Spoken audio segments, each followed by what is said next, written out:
बकरीद की नमाज बहुत लोग जानना चाह रहे हैं, क्योंकि बकरीद की नमाज साल में एक ही बार अदा की जाती है, जिस वजह से लोगों को बकरीद की नमाज का तरीका याद नहीं रहता।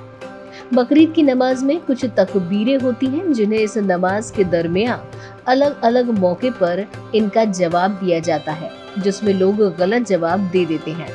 जैसे जब तकबीर होती है तो वो गलती से रुकू या सजदे में चले जाते हैं, जिससे उनकी नमाज गलत हो जाती है। बता दें कि बकरीद इस साल 10 जुलाई को मनाई जा रही है, जो कि इस्लाम के आखिरी महीने जिलहिज्जा की 10वीं तारीख है। बकरा ईद मुसलमानों की बेहद खूबसूरत और कुर्बानी का त्योहार है। इस दिन हर मुसलमान सुबह उठकर नहा धोकर पाक साफ होकर नमाज के लिए जाते हैं और बकरा ईद की नमाज को अदा करते हैं और गले मिलकर बकरा ईद मुबारक बोलकर अपनी खुशी भी जाहिर करते हैं। अब आइए इस वीडियो में जानते हैं बकरीद की नमाज को अदा कैसे करना है। बता दें कि बकरीद की नमाज वाजिब नमाज होती है, जिसमें 2 रकातें हैं, जिन्हें सिर्फ जमात के साथ इमाम के पीछे ही अदा किया जाता है। बकरीद या ईद-उल अधा की नमाज पढ़ने से पहले सब नहा धोकर पाक साफ होकर मस्जिद की तरफ जाएं और नमाज अदा करने के लिए खड़े हों। खड़े होकर आप अपना हाथ बांध लें और नियत करें। इस दौरान 2 रकत नमाज और 6 तकबीरों को पढ़ने के बाद नमाज की नियत की जाती है। इसके बाद सना पढ़ें और सना पढ़ने के बाद 3 तकबीरें भी पढ़ना जरूरी है। बता दें कि 3 तकबीरों के बाद इमाम साहब कीरत करेंगे, यानी सूरह फातिहा, और कोई एक सूरह पढ़े, उसे आप लोगों को ध्यान से सुनना है। उसके बाद आप रुकू करें और 3 मर्तबा सुबहाना रब्बियल अजीम पढ़ें, फिर खड़े हो जाएं। जब आप अच्छे से खड़े हो जाएं तब आप सजदे में जाएं और 3 मर्तबा सुबहाना कल्लाहुमा पढ़ें और फिर खड़े हो जाएं। जब आप दूसरी रकत में खड़े होंगे तब इमाम साहब कीरत करेंगे और फिर से 3 तकबीर होगी, पहली रकत की तरह ही।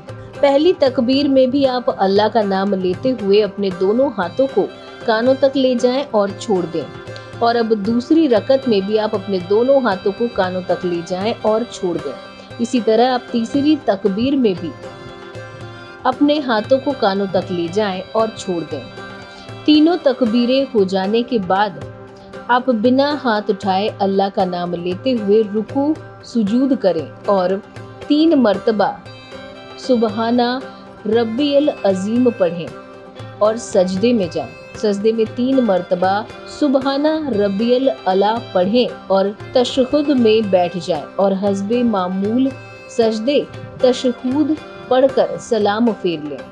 बता दें कि लोगों को अक्सर लगता है कि बकरीद की नमाज पढ़ ली, जानवर की कुर्बानी कर ली और बकरीद मुकम्मल हो गई। तो मुकम्मल तो हो गई, लेकिन पूरी तरह से नहीं। बकरीद के दिन की सुन्नत हमें अदा करनी होगी, तभी हमारी बकरीद पूरी तरह से मुकम्मल होगी। सुबह सवेरे जल्दी उठें, नहाकर और पाक साफ होकर और खुशबू लगाकर मिसवाक करें। अच्छा कपड़ा पहने, अल्लाह का दिया हुआ जो भी हो।